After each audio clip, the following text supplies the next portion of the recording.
रुकनियत खत्म होने के बाद पहली बार मीडिया से बात करते हुए राहुल गांधी काफी शख्स नजर आए। उन्होंने कहा कि चाहे कुछ भी हो, कुछ भी कर लें, मैं डरने वाला नहीं हूं। प्रेस कॉन्फ्रेंस में राहुल ने कहा कि जमहूरियत पर लगातार हमले हो रहे हैं और मुझे भी डराने की कोशिश हो रही है, लेकिन वो मुझे डराकर चुप नहीं करा सकते। मैं सवाल पूछना बंद नहीं करूंगा।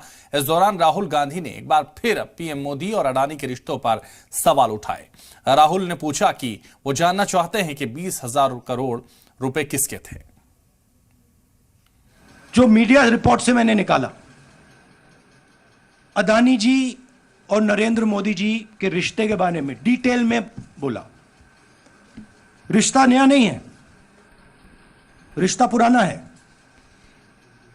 जब नरेंद्र मोदी जी गुजरात के सीएम बने थे तब से रिश्ता है और उसके बहुत सारे पब्लिक प्रूफ्स हैं।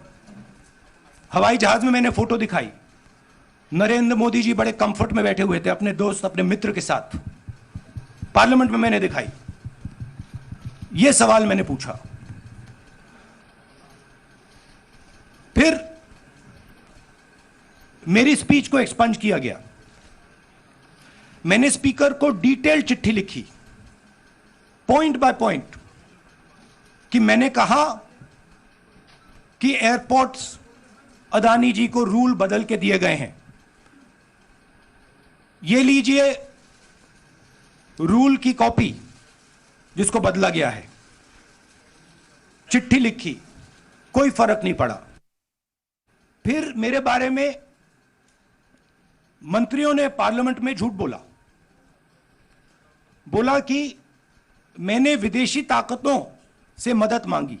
मैंने ऐसी कोई बात नहीं की है। मैंने कहा, स्पीकर से मैंने जाके कहा, स्पीकर सर, पार्लियामेंट का नियम है कि अगर किसी मेंबर पर कोई एक्यूजेशन लगाता है तो उस मेंबर को जवाब देने का हक होता है। मैंने एक चिट्ठी लिखी, उस चिट्ठी का जवाब नहीं आया। दूसरी चिट्ठी लिखी, उस चिट्ठी का जवाब नहीं आया। फिर मैं स्पीकर के चेंबर में गया। मैंने स्पीकर सर से कहा, स्पीकर सर, यह कानून है, यह रूल है, इन्होंने झूठा आरोप लगाया है, मुझे आप बोलने क्यों नहीं दे रहे हैं? स्पीकर सर मुस्कुराते हैं, कहते मैं नहीं कर सकता। और फिर उसके बाद आपने सबने देखा क्या हुआ।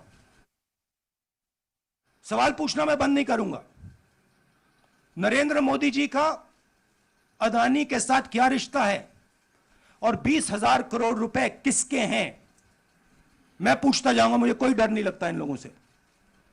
और अगर ये सोचें कि मुझे डिस्क्वालीफाई करके, धमका के, जेल में डाल के मुझे बंद कर सकते, नहीं,